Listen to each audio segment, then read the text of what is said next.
Hello students, welcome back to my channel. Today I am going to give you 8 latest defense updates. Number 1, release trials of Rudram M3 missile. Hindustan Aeronautics Limited has achieved a significant milestone in India's defense modernization with the successful completion of release trials for the Rudra 3 air-to-surface missile from a modified Sukhoi Su-30 MKI aircraft during the financial year 2024-25. This development, announced by HAL, marks a critical step in enhancing the Indian Air Force precision strike capabilities and underscores India's growing prowess in indigenous missile technology under the Make in India initiative. The Rudram 3 is an advanced air-to-surface missile developed by DRDO in collaboration with Indian industry partners, designed to neutralize enemy air defense radar installations and other high-value ground targets. The Rudram M3 is part of India's Rudra M series of missiles, which are tailored for suppression of enemy air defenses. In short, we say SEAD, SEAD, and destruction of enemy air defenses, that is DEAD, DEAD missions. The missile is a derivative of the Rudra M2 with enhanced range, accuracy and lethality, making it a key asset for the IAF in modern warfare scenario. Next, digital beam forming radar.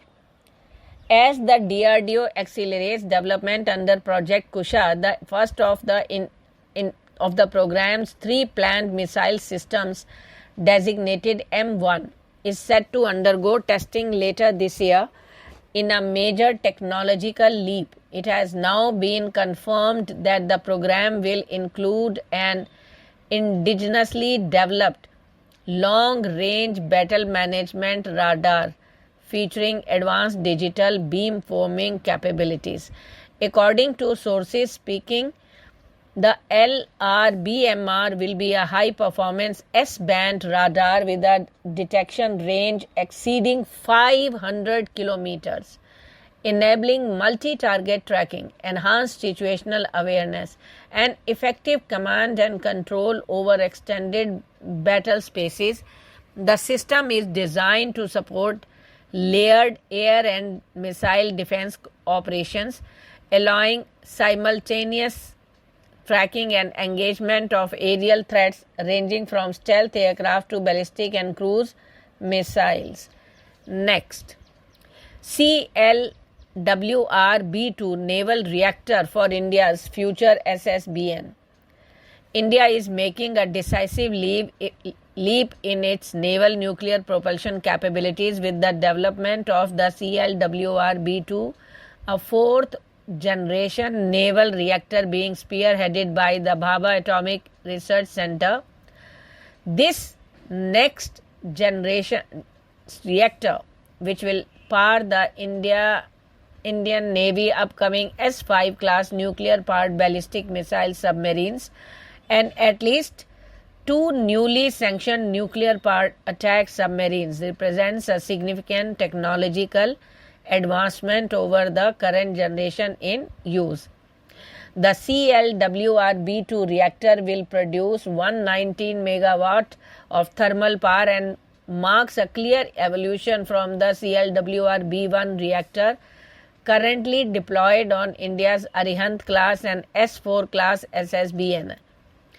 According to sources, the design work on the CLWR-B2 was completed some years ago, and the computer simulations of the reactor's full cycle operations have also been successfully concluded, indicating readiness for production integrations. Next, ACBAL, ATGM and IGLA collaboration. Hyderabad-based VEM Technologies, a key player in India's private defense sector, is making significant strides in bolstering the country's indigenous defense capabilities.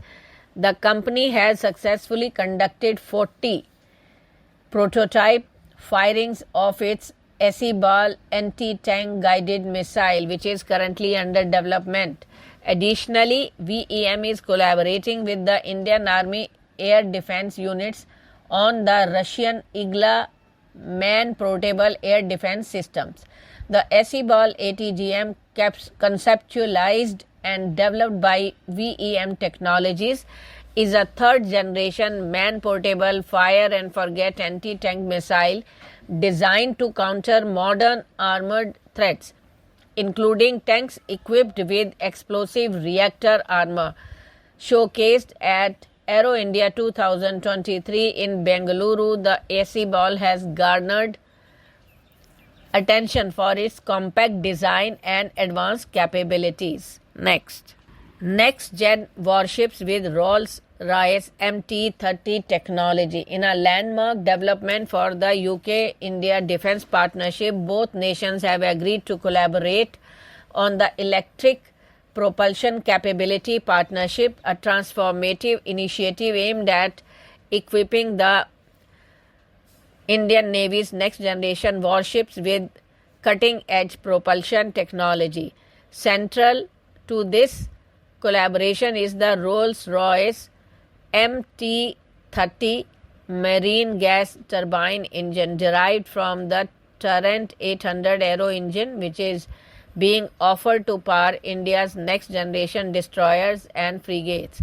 The partnership, formalized as part of the 2035 UK-India Defence Roadmap, announced on July 30th, 2025. Next, modern substitute for Tatra trucks. The Indian Army's reliance on the BEML Tatra high mobility vehicles, particularly the 6x6 and 8x8 configuration, has been a cornerstone of its logistics and tactical mobility of decades. However, these trucks, based on vintage Czech designs and Bharat Stage 3 emission standards, are increasingly outdated and procured at inflated prices through Bharat Earth Movers Limited.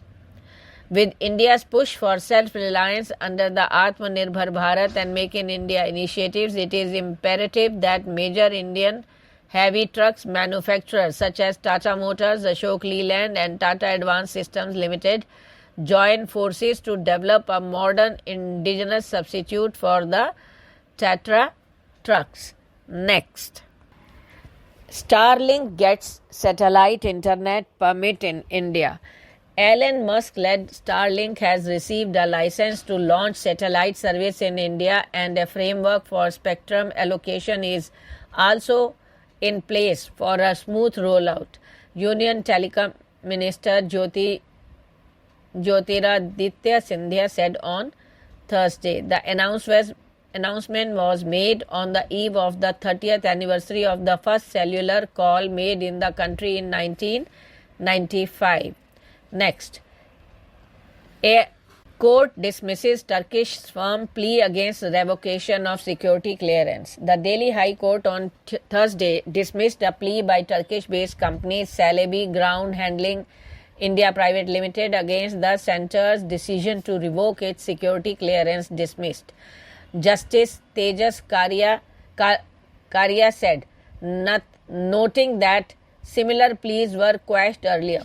A different bench of the High Court on July 7 dismissed pleas by Turkey-based firms for the Cargo Terminal Management India Private Limited, challenging the revocation of their security clearance by Aviation Watchdog Bureau of Civil Aviation Safety on May 15, saying there are compelling national security considerations involved. Thank you.